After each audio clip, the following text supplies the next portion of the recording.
Mikolo, solingi o s'abonner au betika point. Kilongo TV. Kilongo TV. Bana notre père bandeko balandia Kilongo TV mbote na biso mbote. Et c'est muza yanga tanto kutana na bino bui tanto solola ke sala ka bi wapi bino na bokoto. Bana tata na mayata erango yango to sola na bino se bomoni nga bui ne la bino ba news ne la bino ba sango ya bien. Oyo ya Silva Mambi ya Florette babenga babi parabi ba news wapi yango sango nyonyo eli biso matière na ina matière. Ndenge tozaboye tozana fièvre ya convention des femmes de la foi en Christ oyo ezobanda lundi oyo le 20 kino le 26 dans le centre évangélique de la foi en Christ. Merci na ba femme de la foi nyonso bazoyaka déjà ou bazoya Kinshasa. Bien que à cause de la foi ezana juillet mais convention des femmes de la foi ezobanda lundi oyo. Confesse. Thème na yango ezali la femme qui attire la différence. Moi sur la kondima abendaka bokese ndema comme lobi vous verrez à nouveau la différence entre ceux qui me servent et ceux qui ne me servent pas, entre les justes et les méchants. Bana notre père wapi bino. Annonce ambaleza qui kalate mombu na kolo, les porteurs du Christ, l'évangéliste international, le pasteur Jean-Paul Mayata, l'homme de la foi zo kita aux États-Unis, akobanda na Chicago, wapi bana Chicago. L'homme de Dieu, le pasteur de la foi zo kita aux États-Unis. Akosa presque un mois aux États-Unis.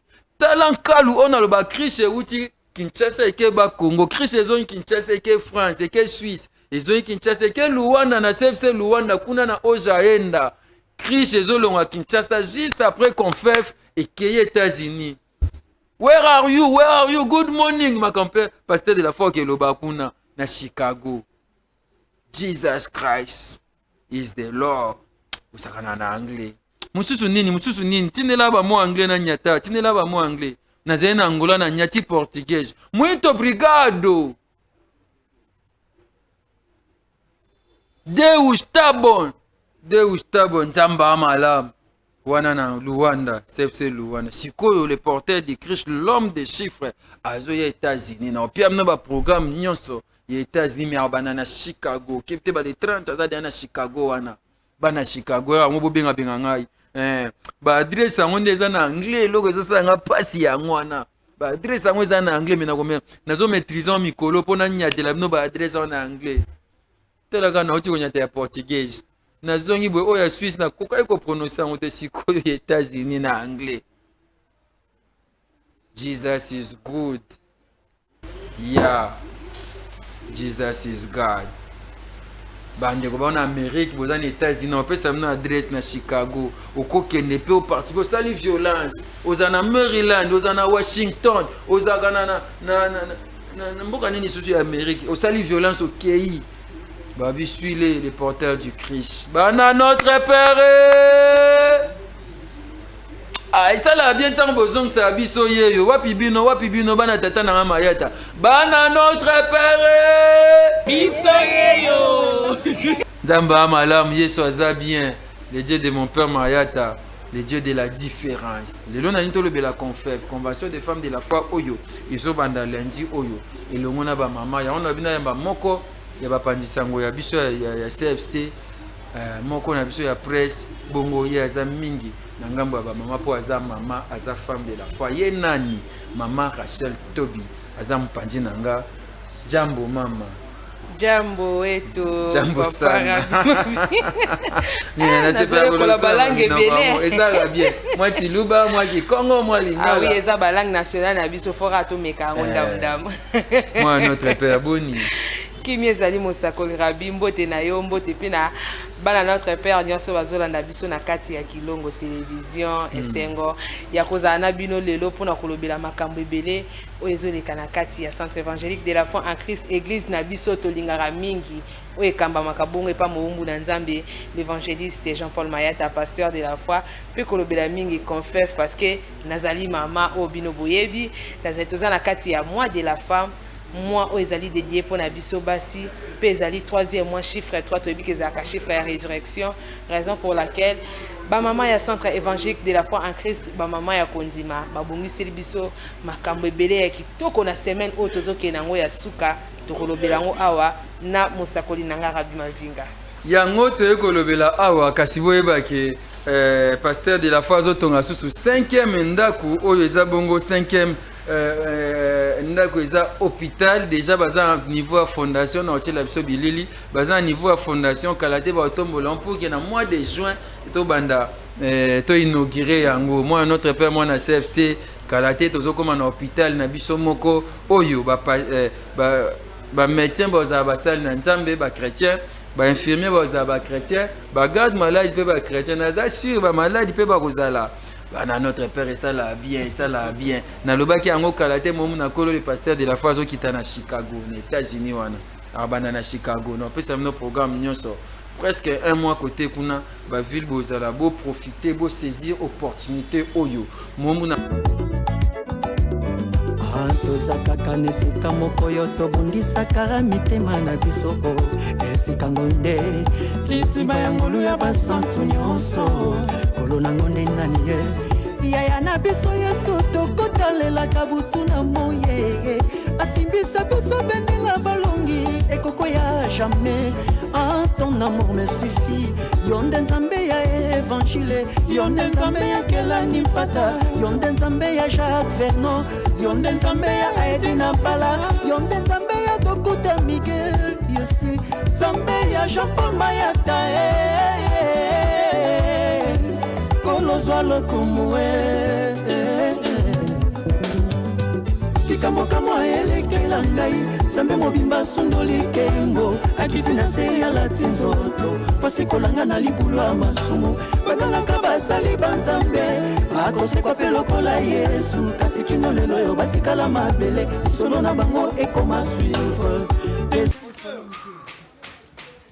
Salut les apasi toza watona mete pepe pusana lelo so moninga moko nazosa musalo seke makambo yawo mete pepe évolution zokende bon par rabi mavinga bonjour nazongiseli yo kitoko mete pepe bon en tout cas toza na kati ya chantier ya église CFC chantier oyo ezali hôpital tozosala oyo lelo bato bakobika mpe bato bakoteyama awa kati hôpital kaka en tout cas tobandaki na basocle mabulu na banda oza na baimage toleki basocle nde tiko tokomi na fondation après avoir fondation ndenge bozwi déjà kota sima fondation de GC Sili toza na étape yango tozosilisa fondation soki esili après avoir ndenge tozokende une élévation mais fondation yango namoni neti bamwelo eza te nayebi te botie bamwelo te bon fondation na biso toza na babloc de plein yango wana ezali babloc de plein à 15 yango tozotongela soki tosilisi londri na biso aza na 35 si 25 hauteur nango donc toza pena na biloko moko ya efficacité to déjà boye deux niveaux kofanda pe poser toza na 3 niveaux ata 4 ata 5 toke ko exagérer to yo mono ndako koye non au sol déjà to batelaki déjà na au sol toza déjà na 2m30 OK ba grandeur ya ba ni na biso toza na 40 80 OK mais projet au bon nango awa élévation eza ya combien de niveaux élévation eza ya 3 niveaux. 3 niveaux. Oui. De l'hôpital ezala ya qualité ya kitoko 3 niveaux ba malade ba yaka makambo tu. Donc tozana ba malade. Kokika ezo singa ka mbongo, so ka mbongo ekokinda ngo etokena. So pour élévation umela te. Élévation tokende chaud. Eloko mbena ndezaki nanu mokso dire o bana basali, o bana pena ba souffrir yango déjà tozoleka. Kotimu ya mabulu wana mona. Kotimu ya mabulu wana nde yango wana ndeza problème. Mais lokola déjà étape tozoleka. L'élévation, tokule dala liboso basilisi bafinition na se biloko ekoti hôpital ezo marché na se entre état biso tokontine likolo. OK. Mais ce que clôture oyo ekokoya to ndenge nini? Bon clôture oyo toza na clôture moko ya toza na clôture ya 10 entre 6 lignes ou bien 5 lignes. Après 5 lignes tokotia sikoyo ba mabende ya bakosti mabende tout autour. Visibilité nango mutu tanga uta kuna zo yazo mona visibilité loko ndenge ezali ba médecin bazala basali na nzambe ba chrétien ba infirmier bazala ba chrétien ba garde malade pe ba chrétien naza sur ba malade pe ba kozala bana notre père esala bien nalobaki yango kala te momu na kolo le pasteur de la foi azokita na Chicago na États-Unis wana abanda na Chicago na pesa mino programme nyonso presque un mois côté kuna ba ville bozala bo profiter bo saisir opportunité oyo momu na kolo atambulaka na kalu atambulaka na krish aye États-Unis saisir opportunité oyo kutana na ye kende na ba programme à Losambo okomona loboko na Nzambe. Le pasteur de la foi depuis to bandi na Nzambe oyo abomo Yesu Masiya nzala tikeli kokosa te abito kenda to panza sango malamu to kenda mokili momba allez à travers le monde et faites de toutes les nations mes disciples. Yango l'évangéliste international Azo Sala déjà les 30 oyo à Chicago, les 30 à Chicago. Non peut ça ba détail na ba air makam nyonso. To saka ne to saka et ça bien makasi. Ma Rachel Tobi. Les 20 à cause convention des femmes de la foi et bandi. Confesse. Le 20 ozo banda convention na biso o eza bongo 6e édition. 6e édition Papa Rabi édition. Il y a visitation divine. Tokoza visiter. Tokoza la visiter. Ba femme de la foi ba oza visiter. Ba femme de la foi ba koza la visiter. Ba paya o ba koya ba koza la visiter mutu nyonso o akota.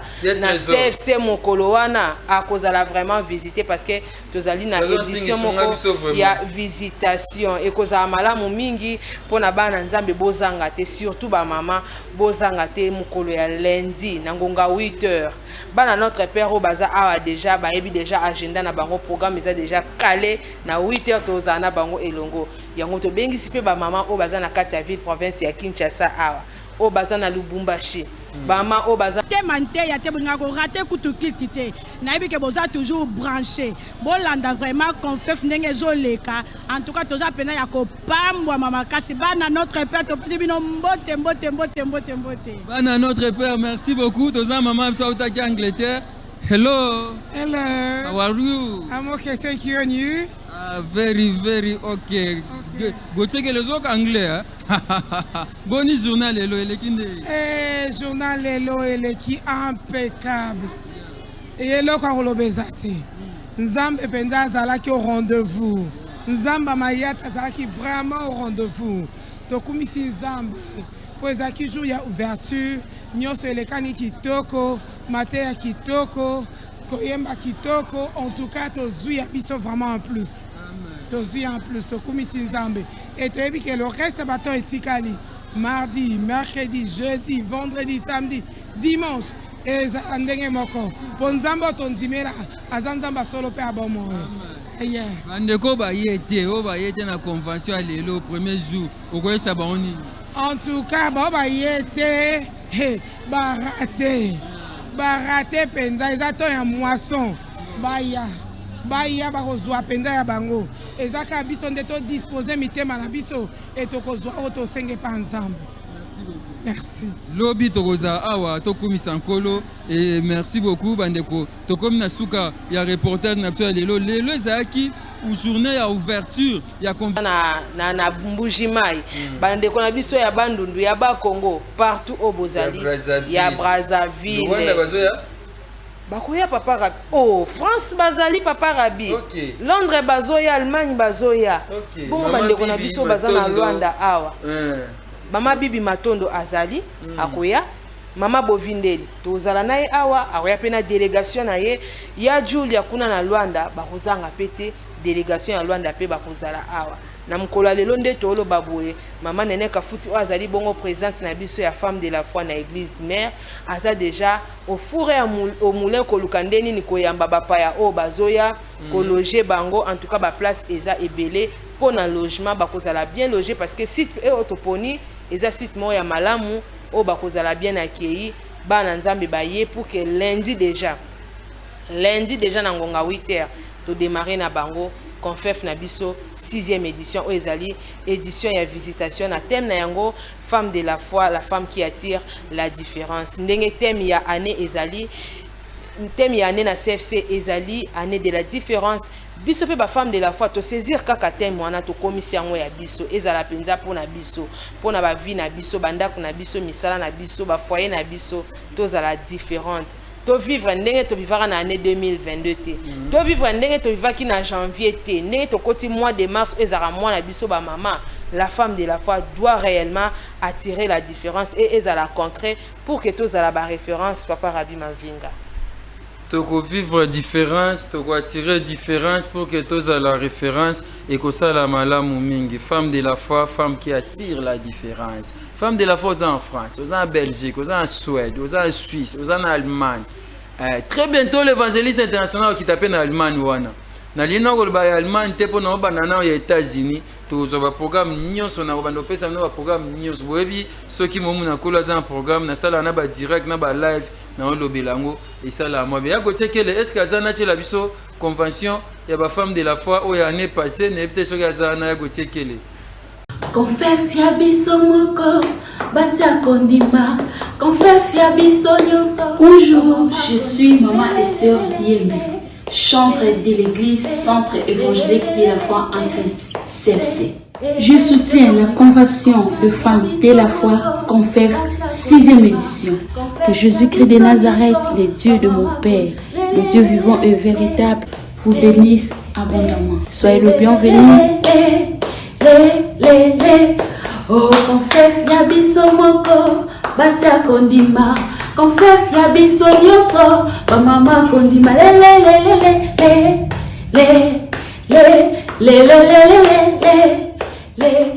Ba maman de la foi Eye lisusu. Oza mama to oza mama te. Notre convention à nous les femmes de la foi. Balobi eza convention na biso ba mama. CONFEF du 20 au 26, 6e édition. Tozali wana. Un seul événement dans le mois de mars. Du 20 au 26 mars. Occasion pour Nabiso Bassi Kondima, les femmes de la foi. Toeba kokutana, mais to exercer au eza foi Nabiso. Adresse c'est Moko, avenue Bombo, numéro 8318, na quartier 5, Nanjili. Ngai na kozala, et Bombo yo. CONFEF ya biso moko. Basi akondima, CONFEF ya biso nyonso, ba mama kondi,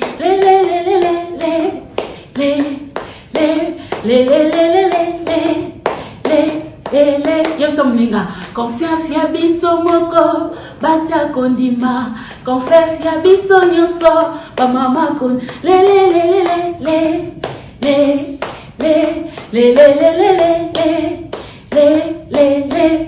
oh, CONFEF ya biso moko, basi akondima.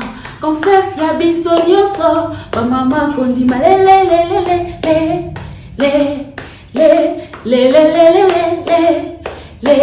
Est-ce que moko imbana mananda? CONFEF ya biso moko, basi akondima. CONFEF ya biso nyonso, ba mama kondima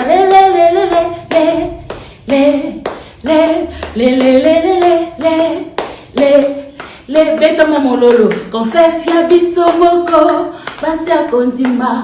CONFEF ya biso nyonso, ba mama kondima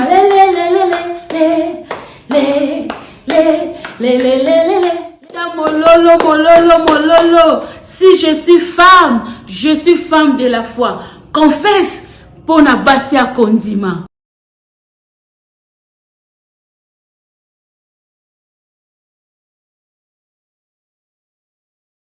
CONFEF ya biso moko, basi akondima. CONFEF ya biso nyonso, Bana notre Père, biso tobengi biloboya ebele pour la CONFEF ezali du 20 mars 2023 au 26 mars 2020. Bonjour, c'est maman Nathalie Bassendé depuis CFC France, chantre. Je soutiens CONFEF, Convention des femmes de la foi, 6e édition. Que Jésus-Christ de Nazareth vous bénisse abondamment. Merci. Je suis Dr Séverine Mvoudi. Je soutiens à 100% la Convention des femmes de la foi dénommée CONFEF 6e édition. Maman Nyonso, à partout CFC Angola, Kinshasa, tout soutenir Eve Nabiso. Oui, je suis maman Yvette, maman Vinga Mathéousa de CFC France. Actuellement, je suis au boulot et je soutiens CONFEF. Je soutiens CONFEF 6e édition, Convention des femmes de la foi, Que Jésus-Christ de Nazareth nous bénisse. Maman a dit bino ebele boya na confesse ozala le 20 à le 26 boya na église la foi en Christ. Nazo ko inviter ba maman nyonso boya ebele maman nyonso ya CFC ya monde entier to bengisi bino na confesse o eza pona biso ba maman et ba femme de la foi to ya du 20 au 26 dans notre conférence des confefs au centre évangile de la foi en Christ à Kinshasa. Venez nombreux pour avoir la main de Dieu. La bénédiction le 20 au 26 c'est ça na confef na église CFC Kinshasa boya ebele pour soutenir ba maman.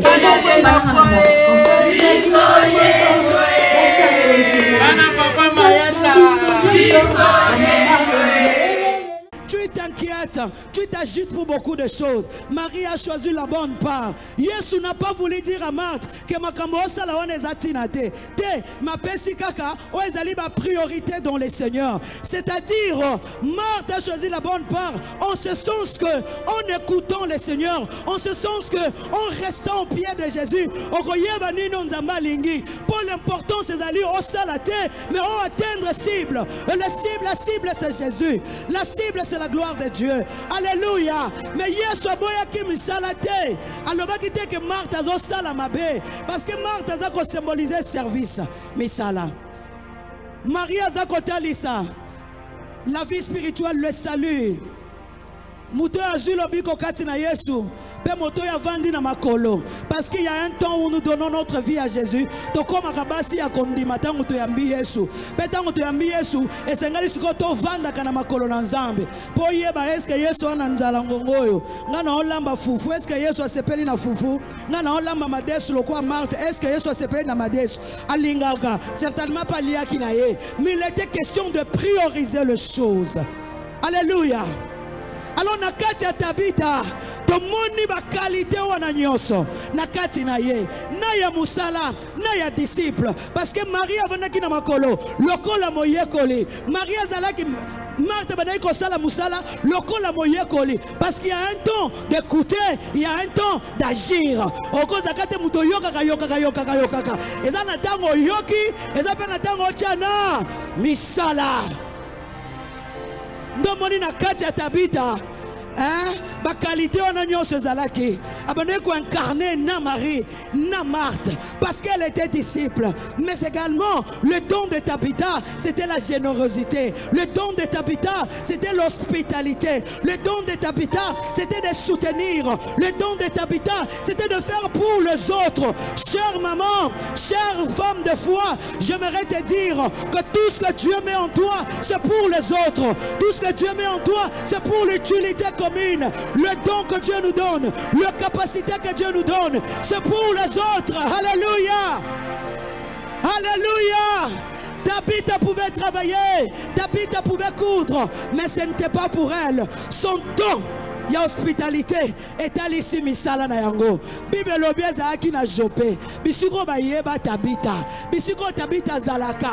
Bisiko Tabitha salaka musala. Il est très important que bisiko tozali to loba pe mamboye sukate me misala e monana.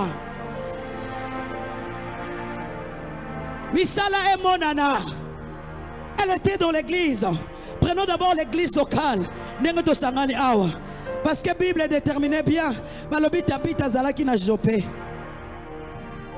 Ndebisika oyo misala na ye monanaki. Batangelaki biso na Jean 15 comme maman bandeko koloba na modération. Si nous prenons Jean 15 comme on a Yesu za komila kisalo kola zanzete. Alobi bozanzete. Ngana zanzete bino bozabitape. Etape nyonso ko kangama na ngai. Ebota mbuma. Ekobota mbuma. Na lingina ya bisa mwasi moko. C'est possible à cause na misala sans condiment. Mais c'est impossible à cause na condiment sans misala. Alléluia. Parce qu'aujourd'hui on voit de toutes couleurs. Le plus important, ce ne sont pas les bonnes œuvres au lingo gagner la bateau. Le plus important, la motivation, la source. Tu es attaché où? Sur quoi tu es attaché?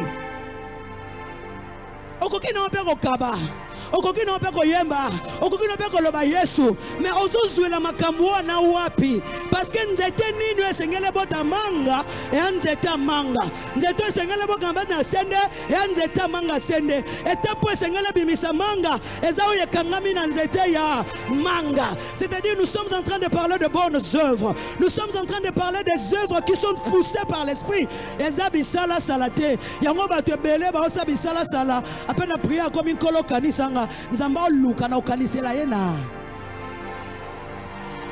ata biso tobeteli yo maboko kabaka bien ata biso tolobi sero na pesa ata tolobi mama na ye na bakiti ebele nzamba oluka abinga na omona te oh wana biso tobelaka nzamba omona te ndeni aki na 20 chaises nzamba otala etapa ngo eboti wana ekangami na nzete nini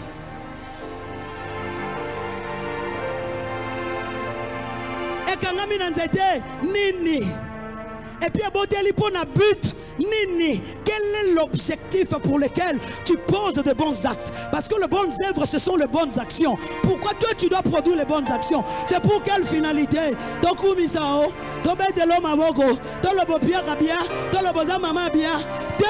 Le plus important que Dieu voie ton cœur. Pourquoi je le fais? C'est pour la gloire de Dieu. Pourquoi je dois produire de bonnes œuvres? C'est pour la gloire de Dieu. Pourquoi je dois produire de bonnes actions? C'est pour la gloire de Dieu. L'objectif, lorsque je suis en train de poser de bons actes plutôt, na luka lokumu nangate, na luka babete la ngama bokote, na luka te muto monanga, mais na luka nzambe na bomoy, na luka nzambe na bomoy, azwa lokumu, na luka kuna na lola, banjelu baloba, il y a une femme qui s'appelle Godet, elle s'est levée le matin, non pas parce qu'elle soit filmée, elle s'est levée le matin, non pas à cause d'une enveloppe, mais elle s'est levée le matin pour la gloire de mon nom. Et en ce sens que le nom de Jésus sera glorifié, en ce sens que tes œuvres te suivront. Misala, Misala, on a vu avec Tabitha, Balobia Zalaki disciple, ça dit moto azo vanda, moto azo demeurer, na kati na église na bango, na kati na ville na ye, abanayi kozala na port. Azalaki na port. Et laisse-moi te dire, Paul est en train de dire, tu peux gagner par ton comportement. Tu peux gagner quelqu'un au Seigneur par ton comportement. Oko gagner mobile on a mabe na bizaleli na yo. Na mbumo zobota na ndaka lobi non. Cette femme est exceptionnelle. Au bon de la rawap mama to kende. C'est-à-dire tu as évangélisé au travers de tes actes. Tu n'as pas parlé, mais depuis que tu es dans le Seigneur, il y a une douceur. Ta douceur est connue de ton mari, ta douceur est connue de tous. Et les gens demandent, oh comment de wapi? Finalement tu as gagné. Parce que nous sommes appelés à gagner et en parole et en acte. Na maloba, na misala, il faut être tambola. Ne yango koyeba na ketoza banana. L'objectif. Voilà que Tabitha a confié. Je parie que ceux qui ont vu le moussous, mais Tabitha n'a pas quoi. Pour la ville, on a yébanaïté. Ceux qui ont Congo, quand le Rama Tabitha a confié, il a ensemble là. Mais le col les ala qui bisiko misala na ye talisama. Le col les ala qui pembeni abato ba yebi kondima Tabitha pe misala na ye. Tabitha misala na ye la moisie.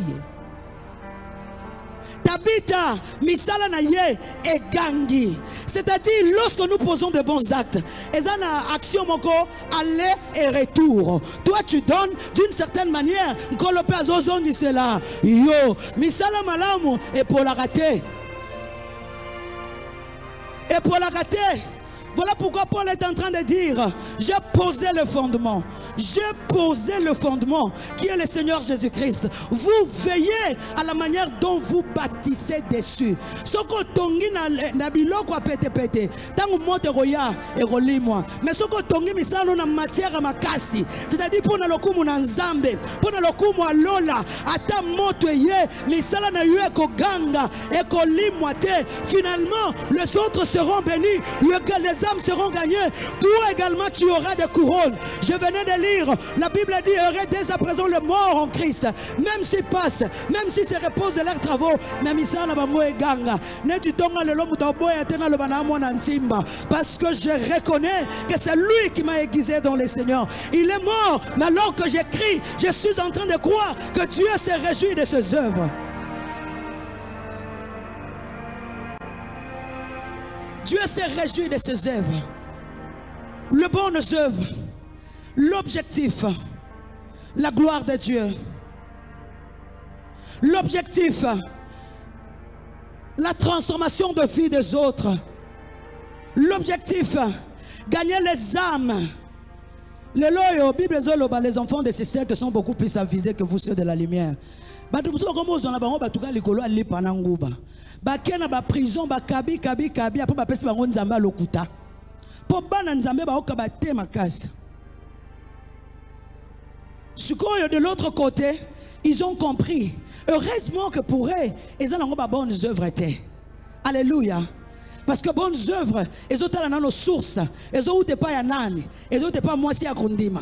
Moi so ya makolo es lokola pe mobikisi. Moi so aza disciple, po yoka ki mongongo nzambe nda salaki. Moi si akundima sala kabisala salate. Po so kondimi Yesu okoti na mboka sika, oyo mibeko ezalaka, o lolenge basalaka ezalaka. Ezati ba bonne manière no kala ndio zaka na muziki. Siko tango ye na département, au moins na muziki, to bana ko sala boye, to bana ko sanga na fin du mois, to sala ka boye. Non, une femme de foi, c'est une femme qui est conduite par l'esprit. C'est une femme qui écoute le ciel. C'est une femme qui ne fait pas d'après les hommes. Tu n'es pas n'importe qui. Oza mama ngulu pate, oza mama ya yoka kamolimo, oza mama ya sala kandenga molimo lobio sala. Parce que misala na yo, l'objectif c'est pour toucher le trône. Et si le trône est touché, toi également tu ne seras pas oublié. Tu auras ta couronne. Aujourd'hui, dans nos églises, nous avons besoin de femmes. Aujourd'hui, dans nos églises locales, on a besoin de femmes. On a besoin de femmes pour que l'œuvre puisse aller de l'avant. On a besoin de la femme. Peut-être toi, tu n'as pas le don de parler. Toi, tu ne sais pas parler. Mais peut-être, Misolonayo, et que ça l'église, et que ne reprendre sa malam, maman, tu dois d'abord savoir ce que Dieu a mis en toi, le don que Dieu a déposé en toi, les capacités que Dieu a déposé en toi. Et ça n'a pas tout bakabaka, mais ça rappelle un don et hospitalité. Le roi Batabita, et ça Kabonaye, ça dit que ça l'a noté, ayoka bien te. Est-ce que tu te connais? On parle de bonnes œuvres. Tu vas commencer par où? Olingo ça la neti nini? Et ça bien ko boule. Mais boule nyo se simba lola te. Et ça bien ko le bateau kanisa. Mais ma canisse na yo et simba lola te. Parce que la Bible dit que nos pensées na ma canisse nzambe ezaya ko kabwana amona ka lolenge bisoto mona kate.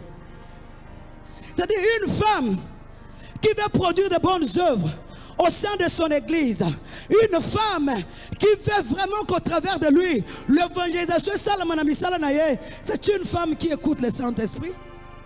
C'est une femme qui n'agit pas vaïque. Non. Parce qu'être disciple de Christ, c'est être quelqu'un qui est conduit par le Saint-Esprit. Toi, tu ne seras pas en train de raisonner toi-même. Nous sommes au premier jour de convention. Notre maman parlait de la précision. La précision. On doit poser de bonnes actions avec précision. On doit faire de bonnes œuvres avec précision. Ce n'est pas que tu as tâtonné. Lui, Dieu l'a révélé. Qu'est-ce que toi, Dieu t'a dit pour ton église? Tu n'es pas venu en balade. Dans la maison de Dieu, tout le monde est ouvrier. Toute maman est ouvrière. Mais chacun en son domaine. Chacun par rapport au don que Dieu lui a donné. Tango mususu, oya yo, milime kolongama. Si tu prends conscience, il y a don, il y a vision que tu as. Alors que tu seras en train de voir comment est-ce que le jeune se meurt. Yo koya bisandeko ya lobaka. Maman, il faut to bimaliba na boke nekoloba. Toi tu as donné la directive, mutambongo achiembongo, mutalobaka ki alobi, milime bika kate sali nini.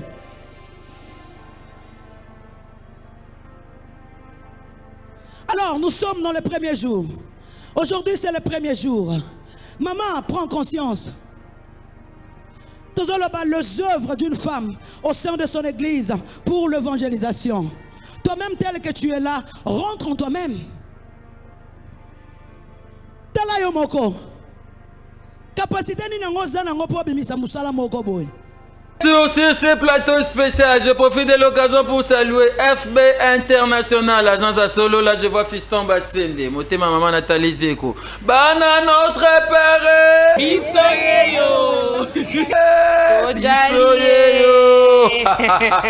C'est pour donc ce lundi, convention des femmes de la foi en Christ avec toutes les femmes de la foi en Christ ainsi que tout le monde. Nous vous invitons, nous serons donc au centre évangélique de la foi en Christ avec l'homme de Dieu, l'évangéliste international et porteur du Christ, qui juste après se rendra aux États-Unis et puis ça va programme sur nous peut nous détails. Après États-Unis, on quitte l'Allemagne, à quitter sous Suisse, à qui Genève, à qui France, tout ça wana to zana et longo, to qui États-Unis mumbu na kolo, to quitter na Genève, to golemba pepo.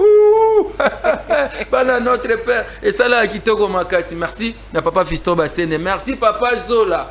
Papa Emma Zola, merci. Et pas papa Emma Papati, merci Mingi.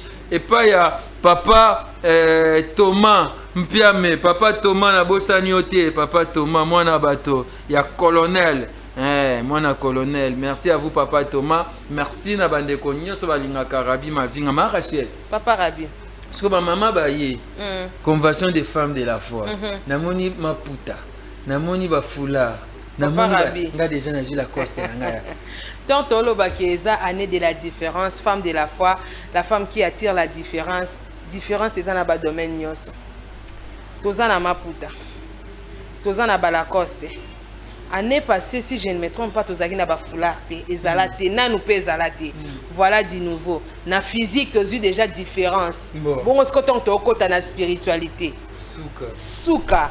Donc toza na ba foulard. Cette fois-ci, tu as un foulard. Le foulard na biso eza ya minene penza. Oh biso ba mama to kanga bien na mutu. Oh biso mama to kola tango pata le col écharpe. Biso pe ba papa to kanga na moi style. Foulard. Tu as maman Lor Mbongo. Tu as maman Lor Mbongo. Tu as maman Alice Ali. Di boma na nzambe nga na linga robenge bongo. Tu as maman Nene Kafuti. Tu as maman Yvette Chimba.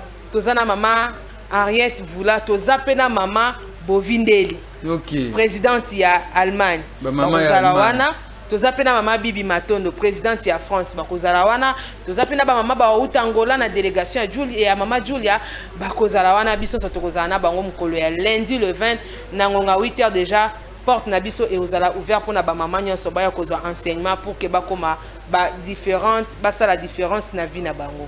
Bana CFC France, bana CFC je crois qu'on appelle notre programme aux États-Unis, l'homme de Dieu, le porteur du Christ, l'évangéliste international, qui est à Chicago. Je crois que vous allez 30. Sauf un privé, vous allez 30, l'homme de Dieu est à Chicago. Nous avons un programme. Alors, papa, papa, à Chicago. Christ est aux États-Unis. Le pasteur Jean-Paul Mahat l'homme a même mis en calme. Les États-Unis. Wow. Yolanda et Kaka. So yoki place à Zali Kende. Oh na Chicago. Ok. Na Texas. Kende oh na Toronto. Ok. Yolanda Kaka sika nkalo ezali nde sika lobiko na yo ezali. Na sepela mission mo loba esika bakena mbunda kotuna de tango kobeta yo yo. Esika nkalo ezali landa. Pour ma combien venez à moi vous tous qui êtes chargés, fatigués, je vous donnerai du repos. Boye peine en couleur sous Massia Nazareth. Peu importe ma problème Nabino. Au cause d'un problème il y a mon nene, mais l'équipe nene a combattu sous Massia Nazareth. Jamais papa. Yaka na Chicago yaka bisika nyonso momu na kola ozala okozwa likpamboli na yo kokangolama. Yesu Kristo wa Nazareth nzamba ondima tata mso mayata akosaka te pe akosa jamais.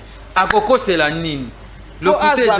azwa nini ye moko aza na nyonso ye moko apesaka nyonso sikoyo akokosa yo nini. Il est le chemin, la vérité et la vie. C'est-à-dire, lorsque vous avez besoin de la vie, yaka na Yesu. Lorsque vous avez besoin de la vérité, yaka na Yesu. Lorsque vous avez besoin de chemin pour kokota lola, yaka na Yesu. Kati na ye nyonso ejali. Jésus-Christ Nazareth, nzamba kondima tata na biso mayata.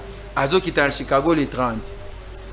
Lundi oyo tobandi convention ya ba mama. Yesu Christ Nazareth azali oyo akosaka te. Mama Rachel Tobi obida ba mama bazoya makamnyo so. Ba mama bazoya place déjà eza bien déjà au bazo loger bango délégation zo uta par-ci par-là dans le monde bazo komela biso déjà na week-end a tozana bango déjà. Déjà ya France musu ba komaki. Ba komi déjà. Ya Siko lo ka musinga. Nga zo ya mama Nathalie Zeko. Namoni papa fiston mtaye confesse. Ezo ki pete na ba papa. Papa Rabi Mavinga.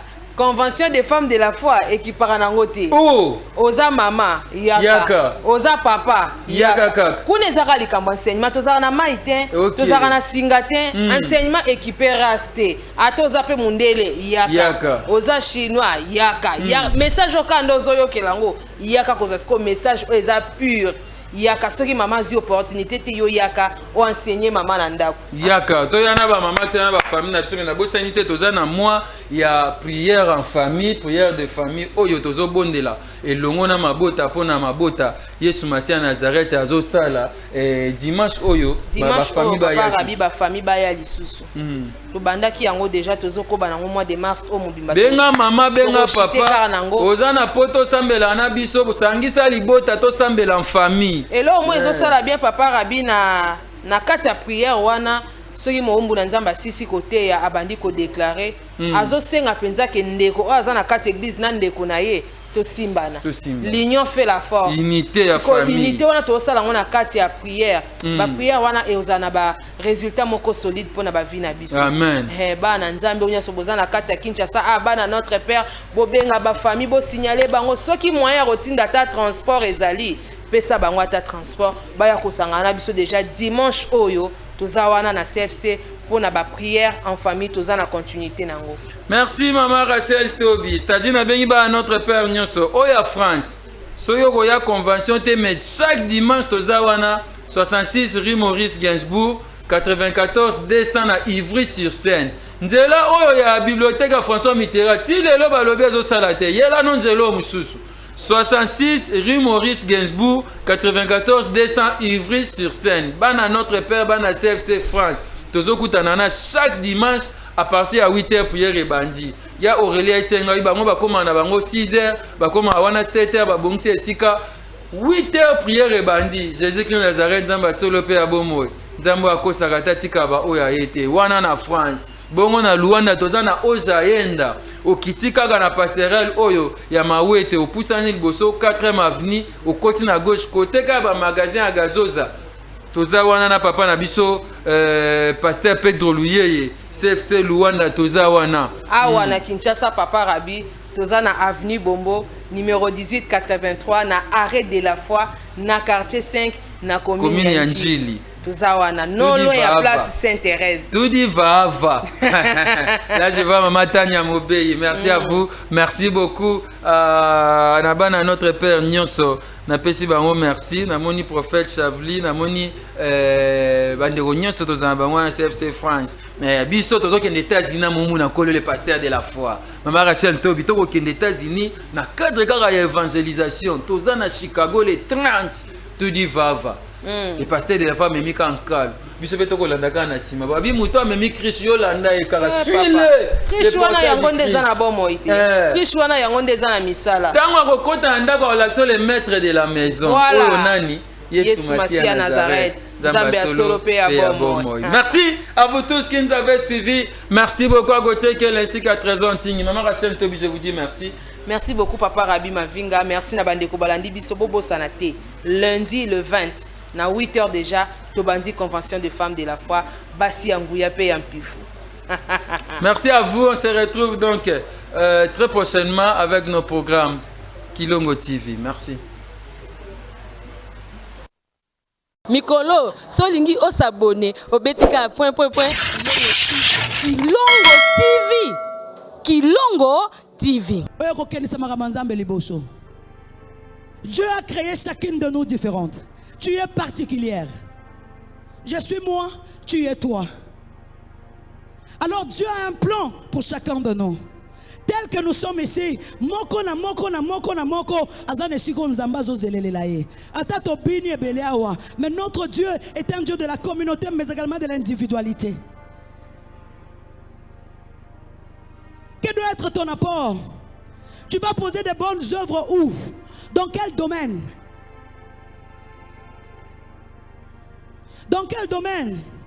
C'est vrai balayer l'église et d'appeler malam. C'est vrai acheter des trucs pour les hommes de Dieu. Oui, c'est recommandé. C'est vrai tout ça là. Mais toi, oh ya yo, oh penenzama vandi sila yo, eza wapi? Est-ce qu'on y est bien en haut? Parce que la clé de la réussite, c'est connaître la capacité dont tu es porteuse. Ce que nous yebini noza la kanango, peni noza e bandela rolonga no yangwana.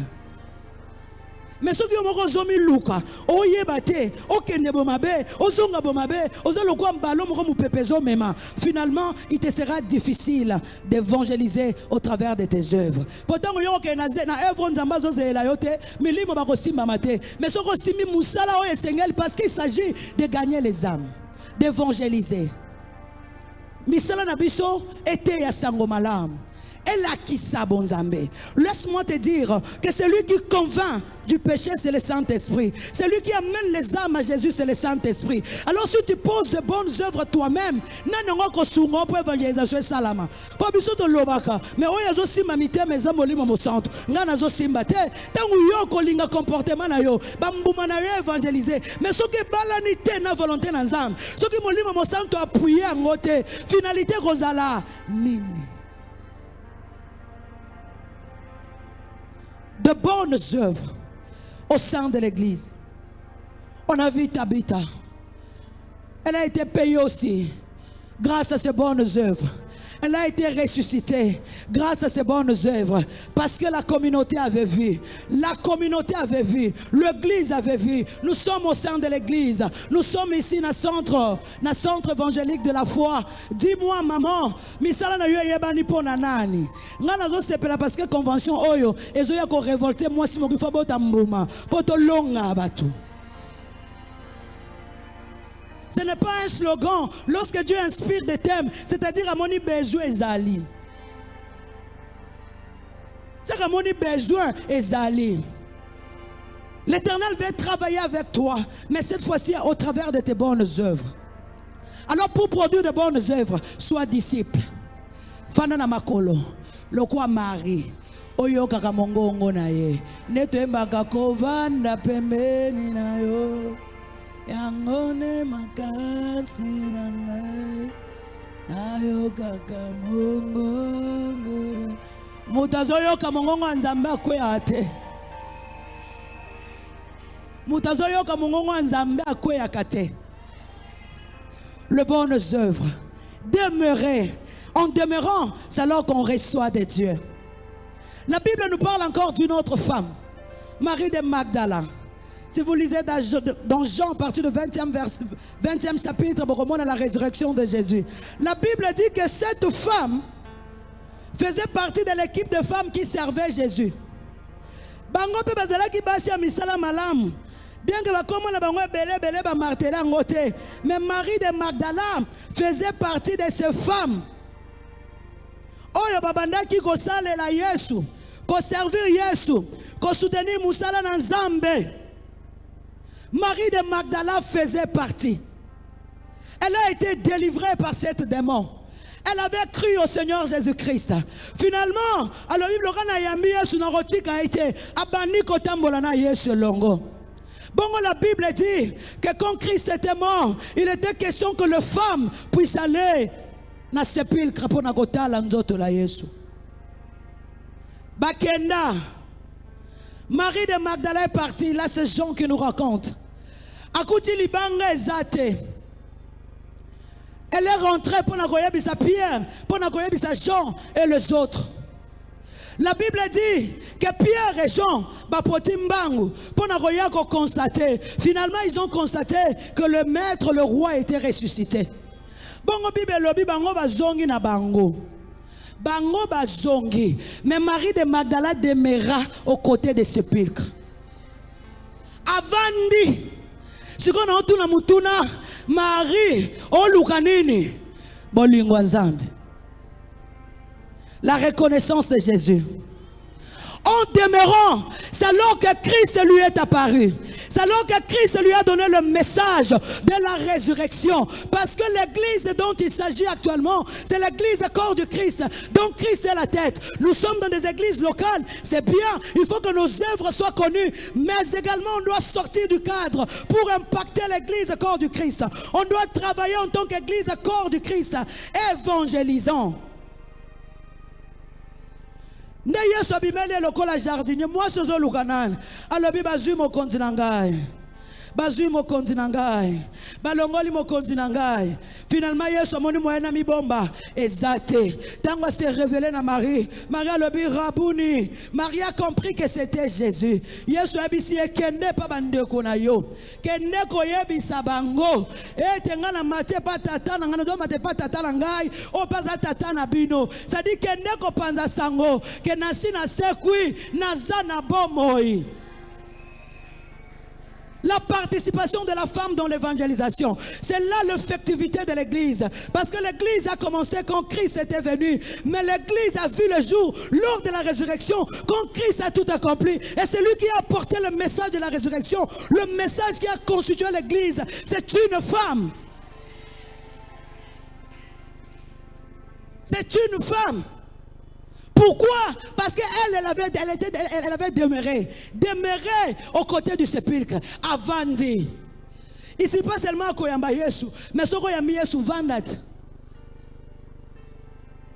Il faut demeurer. Il faut rester parce que c'est lui qui demeure. C'est celui qui est révélé. C'est lui qui demeure. C'est celui qui est conduit par l'esprit. C'est lui qui demeure. C'est celui qui gagne. C'est lui qui demeure. C'est lui qui sera le messager ou la messagère de la bonne nouvelle. Parce qu'elle aura quoi dire. Les bonnes œuvres de Marie. Pona Yesu.